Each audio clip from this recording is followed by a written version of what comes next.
Bien chers frères et sœurs dans le Seigneur, que la grâce et la faveur de notre Seigneur descendent et demeurent sur chacun et sur chacune de vous.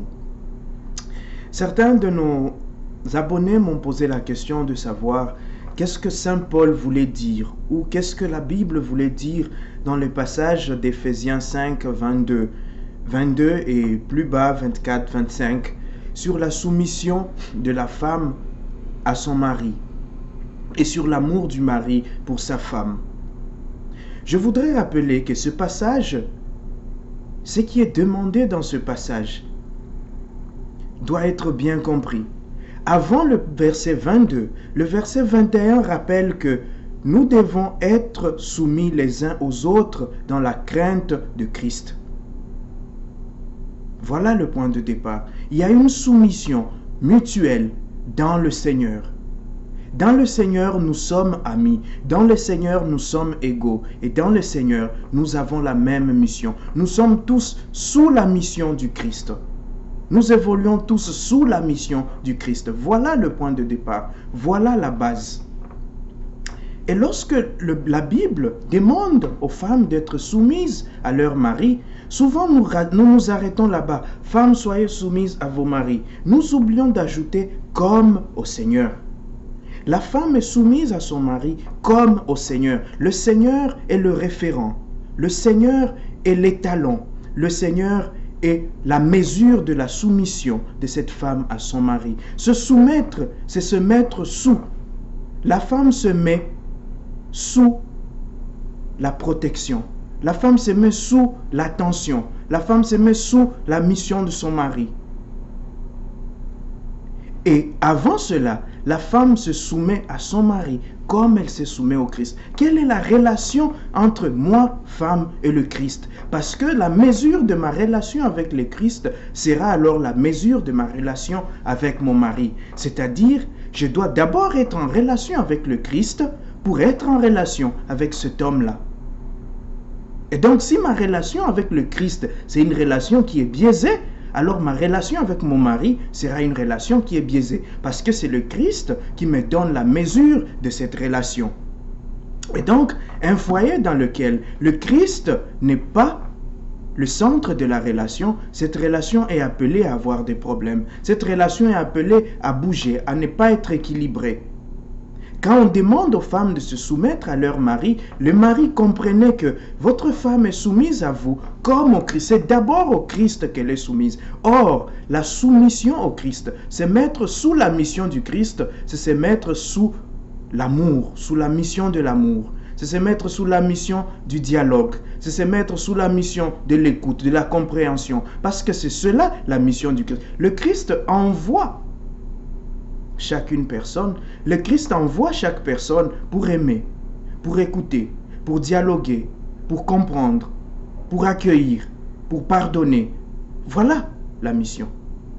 Et se mettre sous le Christ, c'est se mettre sous ce régime-là, ce régime d'amour, ce régime de protection, ce régime d'écoute, ce régime... Voilà à quoi est-ce que cette soumission consiste. À quoi est-ce que cette relation consiste? Parce qu'une relation d'amour, c'est une relation dans laquelle on se donne.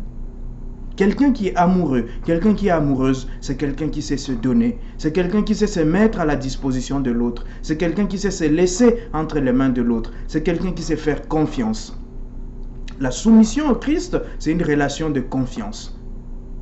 Et donc, si cette relation-là ne marche pas, alors avec le mari, nous serons dans une relation plutôt de domination. La soumission dont parle Saint Paul ici, ce n'est pas la soumission d'un esclave à son maître, ce n'est pas la soumission d'un chef à ses employés. C'est la soumission d'une personne amoureuse à son amour. C'est la soumission comme du Christ, comme de la femme au Christ. Et puisqu'il y a cette soumission, puisque la femme s'est donnée, puisque la femme est sous ta protection, puisque la femme est sous ton amour, puisque la femme est sous ta bienveillance, alors ton devoir, toi homme, c'est d'aimer cette femme. Ton devoir, c'est de chérir cette femme. Ton devoir, c'est de te sacrifier pour cette femme, de donner ta vie pour cette femme. Tu donnes ta vie parce qu'elle, elle a donné la sienne. C'est comme un bébé. Un bébé est soumis à ses parents. Un enfant est soumis à ses parents. Il est mis sous la protection de ses parents. Il est mis sous l'amour de ses parents. Il est mis sous l'attention de ses parents. Et que doivent faire les parents? Les parents doivent alors aimer cet enfant, doivent accueillir cet enfant, doivent protéger cet enfant, parce que cet enfant est là pour cela. Et donc, tout part de la relation avec le Seigneur. Femmes, soyez soumises à vos maris comme au Seigneur. C'est comme vous êtes soumis au Seigneur que vous serez soumises à vos maris. C'est comme vous entretenez votre relation avec le Seigneur que vous allez entretenir cette relation avec vos maris. C'est cette mission que vous confie le Seigneur qui va être votre mission auprès de votre mari. Et quelle est la mission que le Seigneur te confie? Essayons de réfléchir sur cela.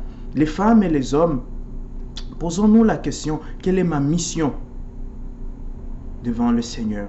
Qu'est-ce que le Seigneur me donne comme mission? Et est-ce que cette mission dans ma relation avec le Seigneur, je sais la porter dans ma relation avec mon mari? Quelle est la qualité de ta relation avec le Seigneur? Parce que c'est cette qualité qui sera la mesure de ta relation avec ton mari. Et les hommes, puisque les femmes, vos femmes, se sont mises sous cela, parce qu'elles vous aiment et se sont mises sous votre protection. Elles veulent vous écouter, elles veulent vous entendre, elles veulent votre attention. Alors vous aussi, agissez en conséquence. Aimez ces femmes comme le Christ a aimé son Église. Le Christ a aimé l'Église au point de donner sa vie. Et cet amour, c'est cet amour qui accueille, cet amour qui comprend, cet amour qui compatit, cet amour qui se laisse approcher, qui se laisse aborder. C'est pas un amour qui domine, c'est pas un amour qui écrase, c'est pas un amour qui se vante, c'est un amour qui accueille. Que le Seigneur vous donne cette grâce, que le Seigneur continue d'ouvrir nos cœurs et d'ouvrir nos esprits à son amour. Que les uns et les autres nous soyons soumis, tous au Christ. Que notre relation avec le Seigneur soit vraiment une relation solide, une relation vraie, une relation sincère. Parce que c'est seulement avec ce genre de relations que nous allons construire des foyers heureux, que nous allons construire des ménages heureux. Que Dieu vous en donne la grâce aujourd'hui et tous les jours. Amen.